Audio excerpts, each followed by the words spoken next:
Morning, good afternoon, and good evening. My name is ARDS Slutsky. I'm from St. Michael's Hospital in the University of Toronto. And today I'm giving, I guess I would call it an oxymoron talk, since I'm talking about a brief history of ARDS in a session that's looking at what's new or what's going forward in ARDS. I'd like to start first with my conflicts of interest. I'll keep it on very short because it's not really relevant for this particular talk. All of you are familiar with this classic study from Ashbaum colleagues that first described acute respiratory distress in adults in The Lancet in 1967. In that paper, Ashbaum colleagues described a number of cases, 11 cases of patients who had severe dyspnea, refractory hypoxemia, stiff lungs, and diffuse alveolar infiltrates on chest X-ray. This was really a dramatic finding at the time and led to many, many papers over the years, as you all know. Here's taken from Pubmed. Here's a number of publications for ARDS until 2019. And this is on a yearly basis. So you can see in 2019, there were roughly a little over 2,000 publications in Pubmed. And of course, ARDS became even more relevant and important during the COVID pandemic last year, with over 5,000 papers published on ARDS. So one of the key questions I wanted to address was, why wasn't this entity very well known before 1967? And I think actually it probably was known, just known by different names and not unified into a single concept. As long ago as 1819, Laennec, who discovered the stethoscope, described something called anasarca of the lungs, which was, in a sense, non-cardiogenic pulmonary edema. He said it was edema of the lungs is the infiltration of serum into the substance of this organ in such degree as notably to diminish its permeability to the air and respiration. Pretty good, apt description of what ARDS is now thought to be. The various wars that took place were important in terms of our understanding of acute lung injury. This is taken from a textbook, a book in 1915 by Sloggett, a Canadian, in fact, talking about a clinical description of a poison attack. And in it, he talked about edema of the lungs with asphyxia, livid cyanosis, and tremendous dyspnea. And a yellow serous fluid fills the air passages, and death in this stage may occur at any time from the first to the fourth or fifth day. Later on, 1927, the U.S. Department, the Army Department, was looking at what it had learned in World War I from patients, from soldiers who developed shock. And they had a very interesting report. And they talked about secondary shock. So they said the theory of secondary shock, they suggested it's due to a toxic factor that arises from damaged tissue, any kind of tissue, which will cause an increased permeability of the capillary walls. That's the key. According to this theory, there might be no essential difference between the effects of toxins given off by damaged tissue and of toxins resulting from activity of bacteria. So you think about the importance of mediators. This was well known a century ago, and again, would be very, very current in terms of our thinking about ARDS. Moon in 1948 in the American Journal of Pathology published an interesting paper which he examined the number of patients who had shock of various causes, as you can see, trauma, burns, pancreatitis, etc. And he looked at the pulmonary pathology in these patients. He looked at the pathology of all organs, but he looked at I'm going to report on the pulmonary pathology. And many of these patients had pulmonary edema, and 50% had atelectasis. And he also found that if patients died after about 48 hours after the initiating trauma or initiating event, that they had pneumonia that was very common. And the lungs were filled with albuminous fluid that had a lot of albumin with secondary pneumonia. And he hypothesized that various agents could lead to injury to the endothelium. And this endothelium, when affected by such agents, including anoxia, becomes abnormally pervious to colloids. This allows plasma to escape into the tissue spaces, causing edema. I mean, this is increased alveolar capillary permeability, a hallmark of ARDS, and this was 1948.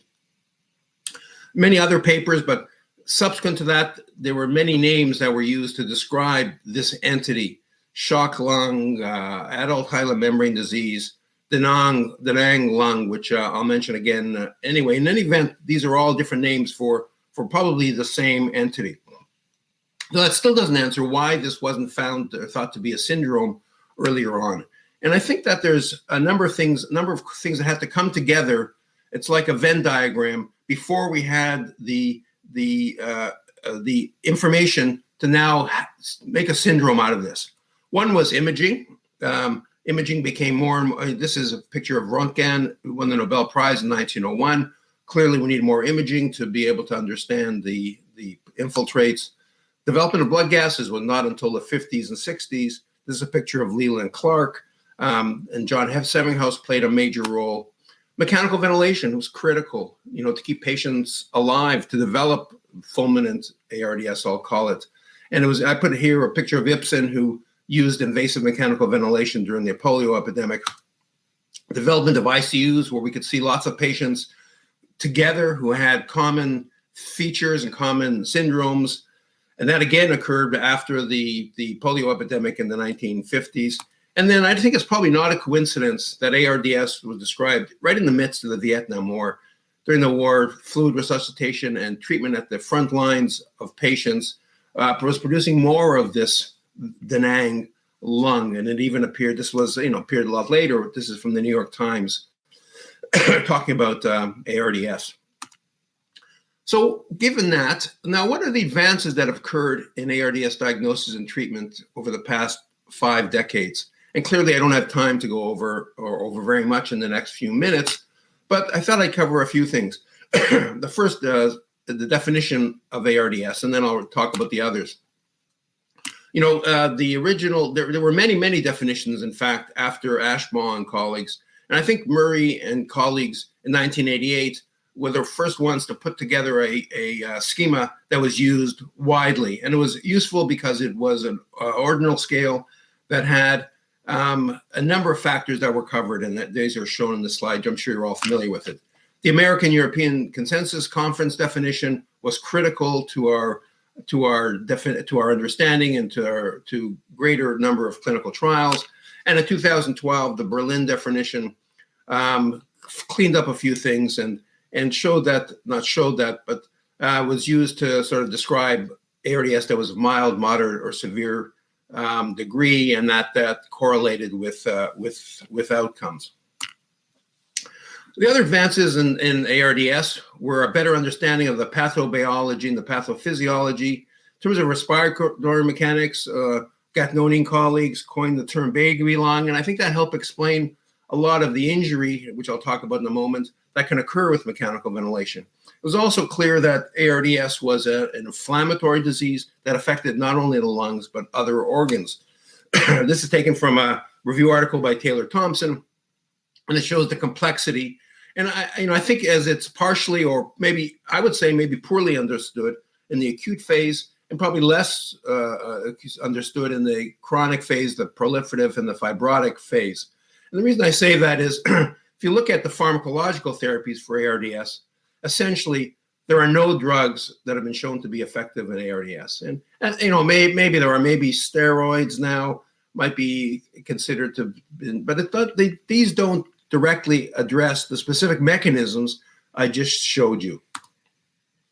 I think one of the most important things we've learned over the past 50 years is the iatrogenic nature of the disease.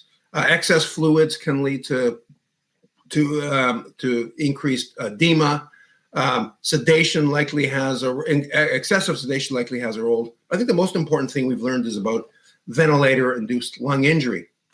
And this can occur by ventilation at low lung volumes or ventilation at high lung volumes.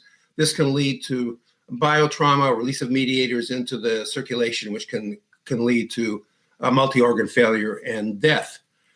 And to show the sort of progression or the history of our understanding of ventilator-induced lung injury, here's a schematic. On the top is bench studies in ARDS. The bottom is sort of what happens at the bedside.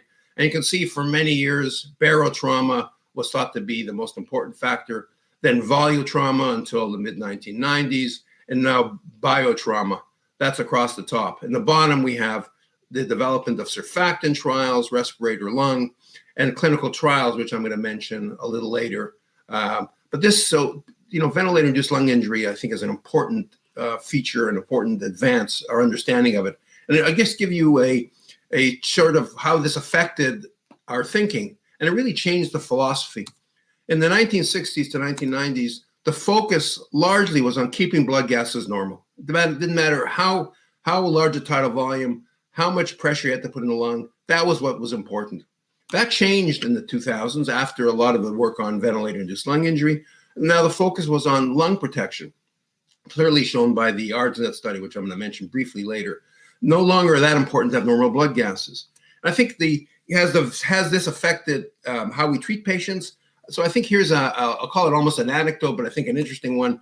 Roger Bone in 1975 had a retrospective review of the incidence of barotrauma in patients, 50 patients who were ventilated, 50 ARDS patients ventilated. And what he found at the time, what the incidence of barotrauma, this is severe barotrauma with 1 or 2 chest tubes, was 40%. 40% of patients had barotrauma. Interestingly, they looked at the tidal volumes in these patients. In the patients with barotrauma, the tidal volume was 22. That's 22 plus or minus 4 mils per kilogram. And that's measured body weight. That's 4 times, maybe 5 times in some patients, the size of the tidal volume used. And the patient who didn't get develop barotrauma, the tidal volume was much less.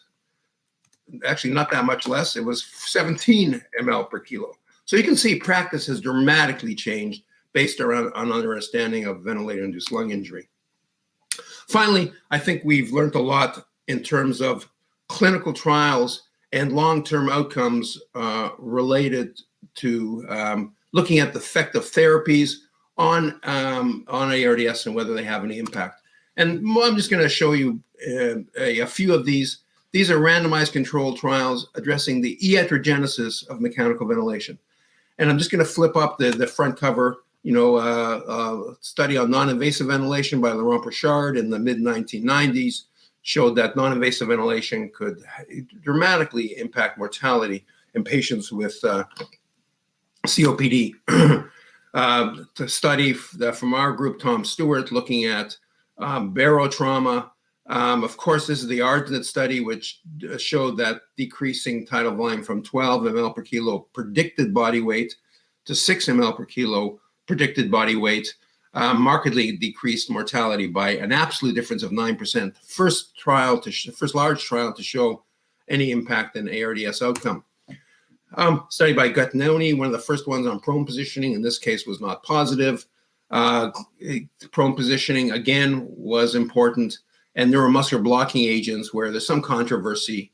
Again, the prone positioning, I think the one from Garant from 2013, which has affected practice, probably not affected practice sufficiently. We should be using prone position more. And a study by Alain Combs and colleagues on ECMO for severe ARDS, all showing that, yes, it can have a big impact on outcome and probably worth doing in patients with very severe ARDS. And I think also what's important, what we've learned is that when the patients leave the ICU, it's important for us to think about their longer term outcomes. And Margaret Herridge from Toronto and colleagues published a number of articles looking at long-term outcomes for 1 year and 5 years. And it's interesting how the problems that occur in the ICU can manifest at 3 months, even a year, and even to some extent at 5 years.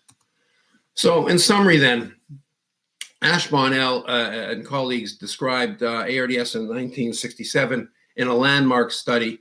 But the concept of acute lung injury and increased capillary permeability was known for many years, probably dating at least until the early 1800s and probably longer, in fact. We've had an increased understanding over the past 50 years of the pulmonary physiology, but we clearly still have a lot to learn from the past. Probably the most important finding has been the idea that we have to minimize the iatrogenic consequences of mechanical ventilation. More is not necessarily better, less is better. And it's led to a change in philosophy of mechanical ventilation, but also a change in philosophy in a number of other areas related to sedation and fluids. I think randomized controlled trials have played a big role in changing practice because they now are able to prove the importance of various issues, and the focus on long-term outcomes is important. All of this is important in the context of COVID-19. I haven't given any studies from the COVID-19 era because that era is only a year ago, and I'm sure most of you are sick of hearing about COVID-19 at this point. So thank you very much. I'd be happy to take any questions. Just email me and I'll try to answer any I can. Thank you.